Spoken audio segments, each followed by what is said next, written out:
Pessoal, no vídeo de hoje eu vou ensinar para você, eu trouxe nesse vídeo tudo que você precisa saber sobre o assunto de responsabilidade civil do Estado, tá? Toda a matéria. Nesse vídeo tem 95% daquilo, tudo que você precisa saber para acertar todas as questões que vierem, tá? Não importa qual, você vai acertar com essa aula aqui, tá? Eu garanto, isso aqui é garantia para você, tá? Só fica até o final desse vídeo que você não vai se arrepender.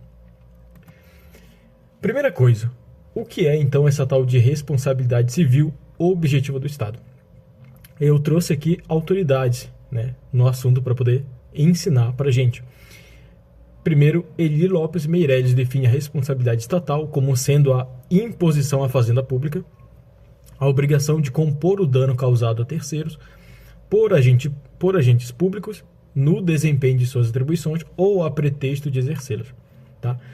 E também a Maria Silva Zanella de Pietro assim conceitua a responsabilidade extracontratual do Estado como a obrigação de reparar danos causados a terceiros em decorrência de comportamentos comissivos ou omissivos, materiais ou jurídicos, lícitos ou ilícitos, imputáveis aos agentes públicos, tá bom? Clareou um pouco a nossa cabeça, né? A nossa mente do que é responsabilidade civil do Estado. Mas a gente vai aprofundar muito mais, tá? Eu trouxe aqui, pessoal, é muito importante isso aqui, que você entenda isso aqui, tá? É um entendimento do STF e eu esquematizei aqui pra gente ver. É a tal da dupla garantia. Cai muito em prova de concurso isso aqui, tá? Então quero que você, com carinho, devagar, entenda o que é essa tal de dupla garantia da responsabilidade civil objetiva do Estado, tá? Adotado pelo risco administrativo, tá? Ó, essa dupla garantia, duas, tá? É por isso que é esse nome. Então, a primeira garantia é proteção ao particular, tá? É a ação indenizatória direta contra a entidade pública ou privada que preste serviço público, com, segundo o STF, garantia de praticamente ter certo o pagamento, tá? A primeira garantia é que o particular que sofreu dano entre com uma ação indenizatória direto contra a entidade pública, tá? Ou a entidade privada que preste serviço público. A gente vai ver com mais calma isso aqui. Essa é a primeira garantia. Ao entrar com essa ação contra a entidade pública ou privada que preste serviço público, ela tem, segundo o STF, quase certa a garantia de pagamento, tá? O contrário, por exemplo, se ela pudesse entrar com ação contra o agente público, aí teria não essa garantia mais firme, mais certa de que ela teria o pagamento garantido, né? E a segunda garantia, por isso que é dupla garantia, diz que é a proteção ao agente público, a responsabilidade do agente. Ó, o agente público não pode ficar no polo passivo. Isso aqui cai muito em prova e você precisa entender. O agente público que causou dano, por exemplo, né, não pode ficar no polo passivo da ação feita diretamente pelo particular. É por isso que essa primeira ação aqui diz que o particular que sofreu dano vai entrar com ação indenizatória contra a entidade pública ou a entidade privada que preste serviço público, e não contra o agente público, diretamente, tá? Por isso que a segunda garantia é a garantia ao agente público, de que ele não vai ficar no polo passivo da ação que vai ser feita aí, porventura, pelo particular, né? Contra a entidade pública. O agente público, o STF já garantiu, já bateu o martelo isso aqui, não pode ficar no polo passivo, tá? Essa é a segunda garantia, por isso é a dupla garantia. Mas aqui, ó, o agente público responde apenas perante a entidade a que está vinculado, tá? Isso em ação regressiva, tá? Tudo isso é importante que você saiba, se comprovado dolo ou culpa de sua parte. Nessa ação regressiva, aí sim, a entidade pública ou privada que preste serviço público tem que comprovar. Esse agente público que causou um dano, que a gente teve que indenizar o particular, ele agiu com dolo ou com culpa? Aí sim, nessa ação regressiva, a gente vai analisar isso aqui. Mas o particular que sofreu dano e quer entrar, e quer que o Estado repare, não pode entrar diretamente contra o agente público, tá? Tem que entrar somente contra a entidade pública ou a entidade privada que presta serviço público. Não pode entrar com ação indenizatória contra o agente público que praticou o dano, tá? Por isso é chamado de dupla garantia. Isso aqui é um esquema já pacificado do STF, tá? Beleza, pessoal. Agora, evolução das teorias, tá? Evolução das teorias. A gente, só para saber o caminho que a gente passou e a gente vai priorizar aqui e aprofundar nas que o Brasil adota, tá? Primeira teoria foi a teoria da irresponsabilidade. Eu não quis trazer detalhes sobre essa teoria aqui porque não importa para concurso público. A gente não quer ficar especialista em matéria, a gente quer acertar questões de concurso público, né? Isso mesmo. A segunda teoria foi teorias civilistas, né? Que é a teoria dos atos de império e de gestão, que a Maria Silvia Zanella de Pietro conceitua. Eu não trouxe aqui também, tá? Porque não é tão importante pra gente. Essa teoria civilista também engloba a teoria da culpa civil ou da responsabilidade subjetiva, tá? A gente vai ver alguma coisa sobre isso, mas não é a hora.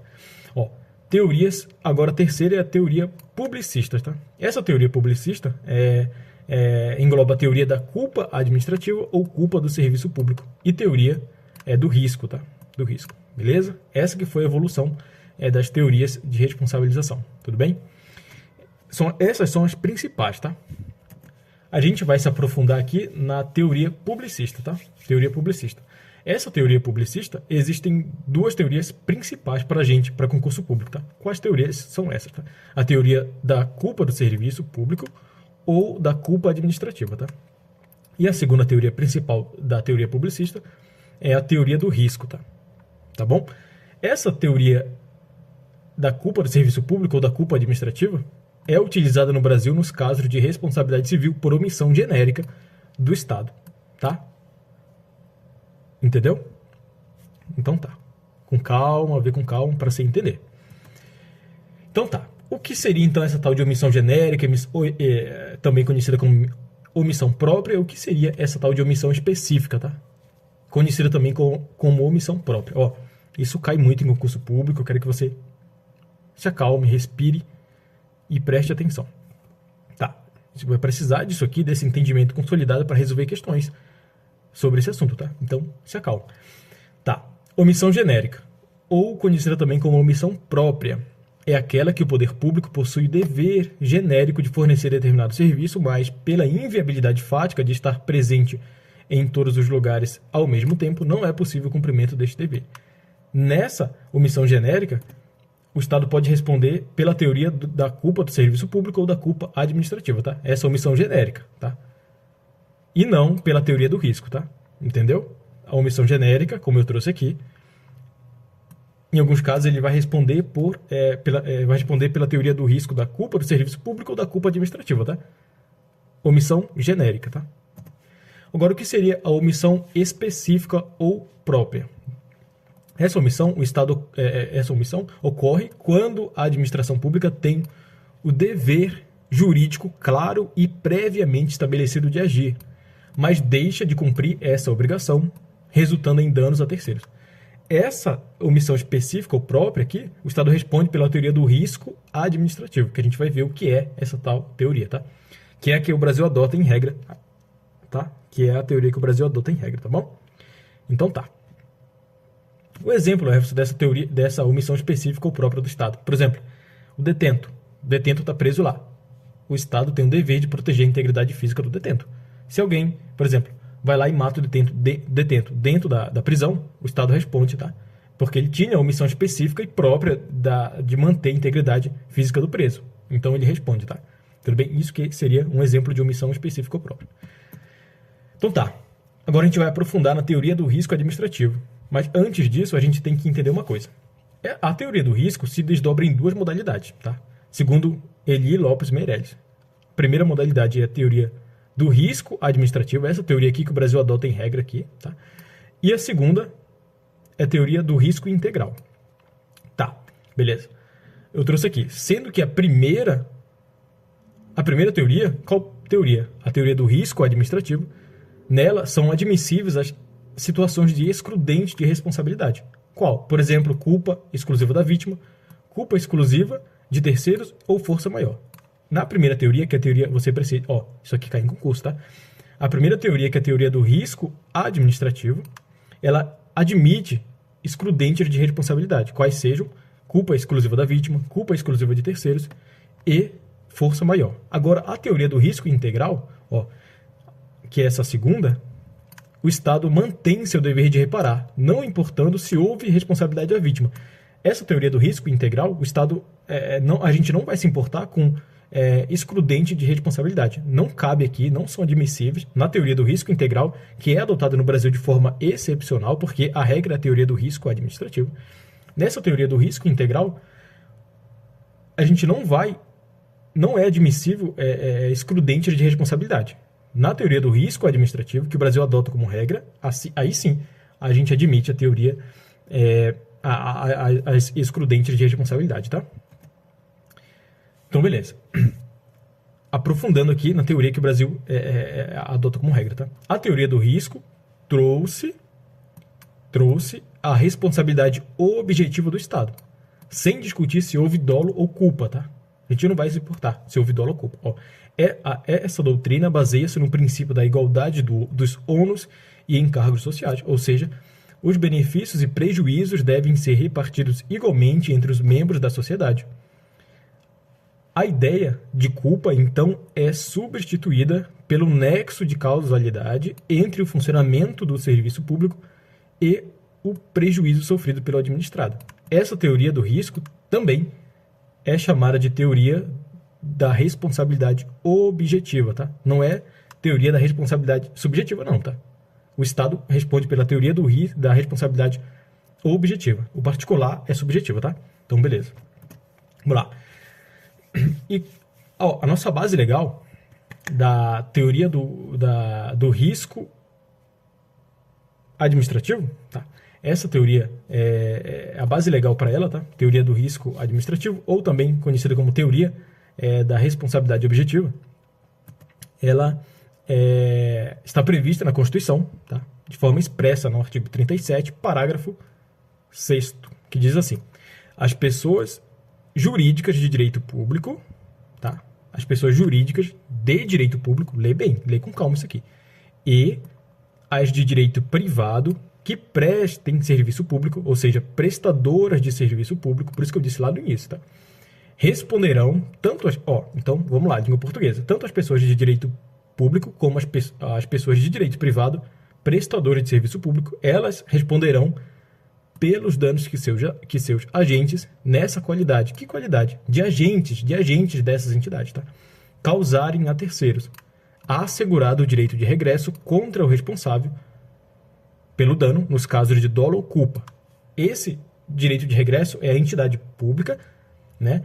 Ou a entidade privada que presta serviço público, que vai entrar com chamada ação regressiva, aí sim que vai provar se o agente público agiu com dolo ou com culpa. Mas isso aí é a entidade pública ou a entidade privada que presta serviço público. Não é o particular que vai entrar com essa ação indenizatória diretamente contra o agente público. A gente aprendeu isso na teoria da dupla garantia, assegurada pelo STF, tá? Então, beleza. Tá. Essa teoria do risco administrativo ou chamada também de teoria da responsabilidade objetiva do Estado, admite 3 excludentes de responsabilidade. 3, tá? A gente viu que a teoria do risco integral não admite excludente de responsabilidade, não foi isso? Foi isso? Então tá. Foi isso. A teoria do risco integral não admite excludente de responsabilidade. Mas a gente viu que o Brasil adota de forma excepcional essa teoria do risco integral. A teoria que o Brasil adota é a teoria do risco administrativo ou teoria da responsabilidade civil do Estado, tá? Essa que é a teoria que o Brasil adota de forma como regra, tá? E essa teoria que o Brasil adota como regra admite 3 excludentes de responsabilidade. Quer dizer, o Estado, nessas hipóteses, não vai responder, tá? Quais são elas, então? Primeira, e não necessariamente nessa ordem, tá? É a culpa exclusiva da vítima. O dano é causado pela própria vítima. A vítima tem toda a culpa. Dessa forma, o Estado não vai responder. Poxa, aquele dano que a própria vítima sofreu foi culpa totalmente dela. Então, o Estado não tem nada a ver com isso. Então, ele não vai responder. Essa é a primeira hipótese. Segunda, culpa exclusiva de terceiros. Uma pessoa foi lá, sofreu um determinado dano, mas a culpa não foi do Estado. Foi exclusiva de um terceiro.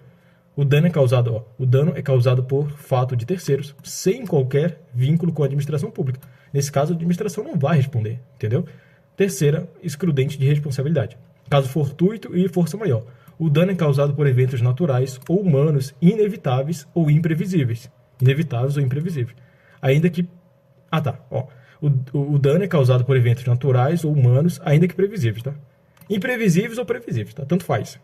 Nesse caso, o Estado não responde. Isso são as 3 hipóteses de excludentes de responsabilidade. Tudo bem? Então tá. Tudo bem até aqui, né? Tá. Teoria do risco integral, adotada de forma excepcional pelo Brasil. Eu trouxe aqui porque cai em prova também, querendo que você confunda com teoria do risco administrativo, ou teoria da responsabilidade civil do Estado, objetivo. Tá? Essa teoria, as bancas costumam cobrar e trocar os conceitos para você aí, cair. Mas você não vai cair mais. Ó, contrariamente à teoria anterior, esta, qual? A teoria do risco integral, não admite exclusão de responsabilidade estatal. A gente já viu isso, eu estou só reforçando. Sendo também de ordem objetiva. Essa teoria do risco integral é objetiva também, tá? É objetiva, mas ela não admite excludente de responsabilidade. Ó, presentes o dano e o nexo causal, nasce para o Estado o dever de indenizar o particular. Houve o dano, houve o nexo causal, então o Estado necessariamente vai indenizar. Ah, mas houve aqui uma excludente de responsabilidade. Por exemplo, a culpa foi exclusiva da vítima. Não importa. Na teoria do risco integral, não importa se foi culpa exclusiva da vítima, se foi caso fortuito ou de força maior, ou se foi culpa exclusiva de terceiro. Nessa teoria do risco integral, que o Brasil adota de forma excepcional, não admite excludente de responsabilidade. Como eu disse aqui, presente o dano e o nexo causal, necessariamente o Estado vai ter que indenizar. Tá? Exemplos, isso cai em prova. Exemplos de aplicação dessa teoria do risco integral. Quais situações, então, de forma excepcional, a gente vai adotar essa teoria do risco integral e não a teoria da responsabilidade objetiva do Estado? Dano nuclear. Segundo artigo 21 da CF, inciso 18, a linha D. Dano nuclear, a gente vai adotar a teoria do risco integral. Qual a outra? Dano ambiental. Isso está em decisão do STJ. Tá? Então, basicamente, e não taxativamente, mas basicamente são esses 2 eventos aqui que a gente vai adotar. A teoria do risco integral e não a teoria da responsabilidade objetiva do Estado. Qual? Dano nuclear e dano ambiental. Tudo bem? Lembrando que essa teoria do risco integral, a gente, novamente lembrando isso aqui, a gente não adota como regra. É de forma excepcional aqui. Ó. Excepcional. No Brasil. Tudo bem? Tá. Então tá. Decisões do STF que caem em prova, tá? Sobre esse assunto de responsabilidade civil do Estado. Esse caso aqui é muito interessante, cai sempre em provas. As bancas gostam muito, porque foi um caso concreto que o STF julgou, e as bancas gostam muito que você saiba isso aqui, tá? Tá, vamos lá. Essa é a imagem que eu tirei do STF, que julgou esse caso. Ó. Vamos lá. É objetiva a responsabilidade civil do Estado em relação ao profissional de imprensa, ou seja, o jornalista, ferido por agentes policiais durante a cobertura jornalística em manifestação em que haja tumulto ou conflito entre policiais e manifestantes. É objetivo a responsabilidade civil do Estado. Tá, beleza. Mas cabe excludente de responsabilidade, como culpa exclusiva da vítima nas hipóteses em que o profissional de imprensa descumprir ostensiva e clara a advertência sobre o acesso a áreas delimitadas em que haja grave risco à sua integridade física. Olha essa imagem aqui, imagina uma coisa para mim. Imagina que está havendo um tumulto, né, entre os manifestantes e a polícia. Aí a polícia vai lá e delimita uma área. E diz assim, ó, vocês profissionais de imprensa que estão fazendo essa cobertura aqui, dessa área que eu delimitei aqui, a polícia fala, vocês não podem passar, porque isso aqui, dessa área para cá, há um grande risco de vocês sofrerem um dano à integridade física de vocês. Mesmo assim, um jornalista lá muito confiante, muito astuto, vai lá e não descumpre essa ostensiva e clara, nas palavras do STF, ordem, e passa dessa delimitação lá que a polícia colocou. E porventura, no tumulto lá, na gozarra, sai um tiro da polícia, de borracha, e esse foi um caso, inclusive, tá, desse julgamento, e fere o olho do jornalista e deixa ele cego de um lado. Aí o jornalista vai lá e tenta receber essa indenização do Estado. Nesse caso, que o jornalista descumpriu a ostensiva e clara ordem de ultrapassar essa área que a polícia considerou de dano à integridade física, o Estado não responde. Isso é excludente de responsabilidade, conhecida como culpa exclusiva da vítima, tá? Nesse caso, aí o Estado não responde. Se o já caiu isso em prova também. Se esse jornalista não descumpriu essa ordem, ele cumpriu a ordem, mesmo assim sofreu um dano à sua integridade física, nesse caso sim, o Estado indeniza ele. Por quê? Porque o julgamento começou assim, é objetiva a responsabilidade civil do Estado em relação ao profissional de imprensa ferido por agentes policiais durante a cobertura jornalística e manifestação que haja tumulto ou conflito entre policiais. Ele falou que nesse caso é objetivo, o Estado responde. Só não responde se o profissional descumprir essa ordem e sair lá querendo cobrir tudo e, por exemplo, passar dessa área delimitada pelos policiais. Entendeu? Então, fechou. Outro julgamento que sempre cai em prova, tá? Que é dos fogos de artifício. Vamos lá.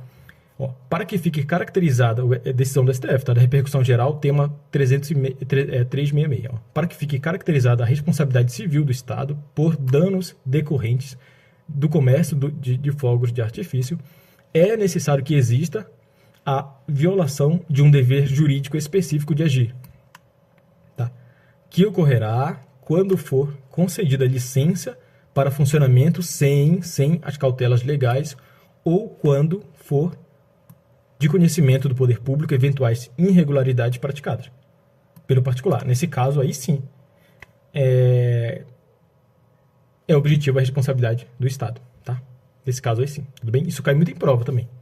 A banca vai lá, faz um caso hipotético sobre fogo de artifício, não sei o que e tal, aí cobra de vocês conhecimento dessa tese de repercussão geral, tema 366. Outra decisão também que eu já vi muito em prova, que é o tema 130, que diz assim: a responsabilidade civil das pessoas jurídicas de direito privado, prestadoras de serviço público, conforme a gente viu que elas também respondem de forma objetiva, a gente viu no artigo 37, parágrafo 6 da Constituição. É objetivo. A responsabilidade dessas pessoas é objetiva relativamente a terceiros usuários, tanto a terceiros usuários como para terceiros não usuários do serviço público. O STF já assentou isso aqui. Não é só para terceiros usuários, mas também é objetiva em relação a terceiros não usuários. Tudo bem? Então, pessoal, valeu. Obrigadão por assistir até o final. Eu falei que essa aula estava bem completa. Tudo que você precisa saber sobre esse tema está nessa aula, tá? Volte o vídeo, veja outra vez, porque quando você se deparar com as questões de responsabilidade civil objetiva, você vai ver que cobra exatamente isso aqui que eu trouxe nessa aula. Tamo junto, fica com Deus e falou!